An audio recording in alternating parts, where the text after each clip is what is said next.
Hello and welcome to Barry's Economics. Today I'm going to be talking about the inequality feedback loop, which is a huge key part of the reason there are so many problems around us right now. So what is the inequality feedback loop?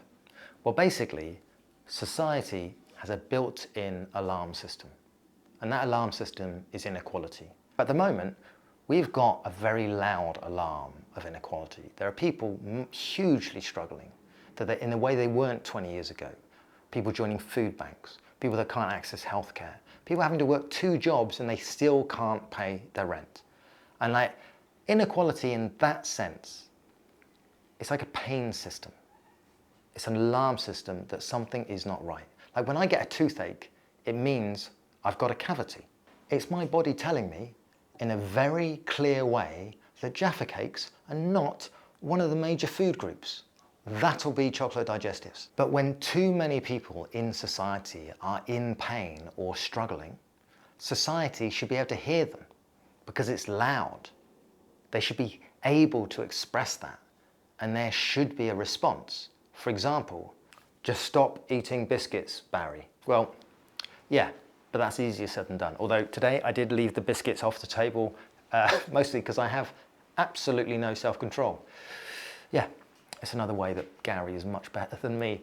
But the system is, people are in pain. And when people are in pain, they shout about it. And the media magnifies their voices. That's what newspapers are for. That's what social media is for. Politicians are also meant to listen. And those are the ways that power responds to inequality. But right now, the inequality feedback loop is broken because the media is owned by billionaires. Social media is profit-driven, that prioritizes engagement over expression. And you can see me talk about this in this video here. And also, politicians have lobbyists from industries and corporations that are hugely funded. And also, politicians, as I say in this video, come from backgrounds where 50% of them have been and gone to public school. It just gives you a different view on life.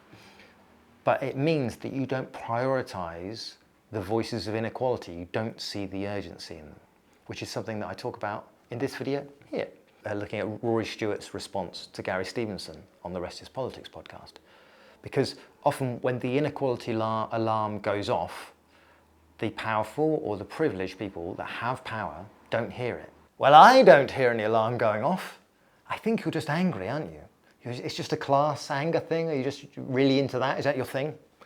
Just sounds like that to me. I think your class anger is not letting you see some of the realities of politics. They're all got the same narrative, which is no, but the thing, I'm angry, these I'm guys, working class, these and these guys who become professors, are rich and ignorant. And that is how societies collapse. Not because nobody saw a crisis, like, my God, is everyone aware there's a crisis right now? But because they're attributing the crisis to other things, like there's the society's sinking. And everyone's like, well, put up sails, it must be a sail issue. It's like, no, row faster. It's like, no, you're getting confused. You're really getting confused. Why do you think there's water in? There's a hole in the boat. Fix the hole in the boat. And wealth distribution is the hole in the boat. And it's really clear to the people that have very little. The people that are at the sharp end of inequality, it is really clear that it's inefficient, it's ineffective, it's gumming up the system. It's like if you're having to do 2 jobs and you're exhausted all the time and you can barely eat or you barely feed your kids, it's like, that's not efficient, that's not effective. That's what good capitalism is meant to be. But it is not the distribution is off. It's off. But you wouldn't know that listening to the mainstream media, or you wouldn't know that listening to most politicians talk, that it's that acute. So anyway, but what is the fix? How do you reconnect the loop? The inequality feedback loop. So how do we reconnect the loop when a lot of the mechanisms of talking about inequality are broken? A lot of the ways of feeding it back. Well, there aren't that many ways other than talking about it, and that has to come from people that are at the sharp end of inequality. And it's a ball ache. Like, you know, I'd rather not be making these videos. I'd rather be going on stand-up tour, but really this is the only game in town. It's why I'm doing this. Like, it's a huge issue, and I'm privileged. My God, am I privileged to have survived. I mean, I say I survived. I still live in a flat share in my 40s, so you decide. But I have survived enough to be able to have enough income and to make these videos. And the depressing fact is that it's suddenly on the responsibility of the people that are at the hard end of inequality to have to talk about it. Now, that doesn't mean making a video channel like this, or, you know, having a social media presence, because that's not for everyone. But there are loads of different ways that you can do it. If you do believe this is the core issue, the wealth distribution and the wealth tax, you can also just make it a part of your day-to-day dialogue with people. Just don't be screaming in people's faces about it, you know, because nobody likes a screamer. People like a talker. But there are ways of talking about it and sharing the stories, the truth around your truth and what you see around inequality is about reframing and changing the story together. Because if we tell the truth, because we've got a huge advantage, because it's clear that that's the issue. Absolutely couldn't be more clear that that's the issue. We're stepping over delivery drivers that are sleeping on the streets. People in their 40s are in flat shares and can't afford a house.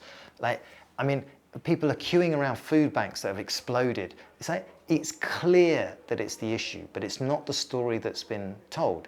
So finding a way to just talk about it casually, or just reframe what somebody else is saying and add the inequality line into it. Even if somebody's talking about something like migrants, which, however you stand on it, you can still bring the idea of inequality into the migrants chat of just, you know, just empathize with somebody. Oh yeah, that sounds bad that, you know, undocumented people are coming into the country. And I do wonder as well. It's like, they don't have enough, it looks like there aren't enough resources or enough money to deal with it. It's like, it feels like if there was, like, it's like with the NHS, there's not enough for the NHS, is there? It's like, it's weird, isn't it, that Amazon doesn't get, as a company, makes billions but doesn't get taxed. It's like, I always think that that's part of the problem. You know, I don't know, but finding a loose way of saying it that isn't in people's faces, because that kind of thing doesn't work, but just telling the story, just putting it out there. And if everyone does that, shows the emperor's new clothes, say there's a huge amount of inequality around us and there's a load of rich people that aren't being taxed, how much tax do you pay? Yeah, 20%. Like, it's weird, isn't it? Like, rich people have offshore accounts, they don't even pay 20%. Nah, there's got to be a way of doing it. I mean, we've landed on the moon, they've got to be able to tax people. How come that person can get taxed 20%, but that other person can't get taxed 20%? But just when you see it, say it, and it will, over time, get sorted. Repetition, repetition, repetition. Repetition, repetition. Even though I am tempted to say repetition many more times, you're welcome. I'm not going to do that. Repetition. Or am I? Repetition. Just keep repeating the story. Keep reframing it. Repetition. Sorry. But keep reframing the story that's told so that it's this story, the clear story. Redistribution. Wealth distribution is the issue. Not growth, not migrants. It's as simple as that. Reconnect the inequality feedback loop. Keep the story alive. See it, say it, sorted. Repetition. Thanks for watching. Repetition.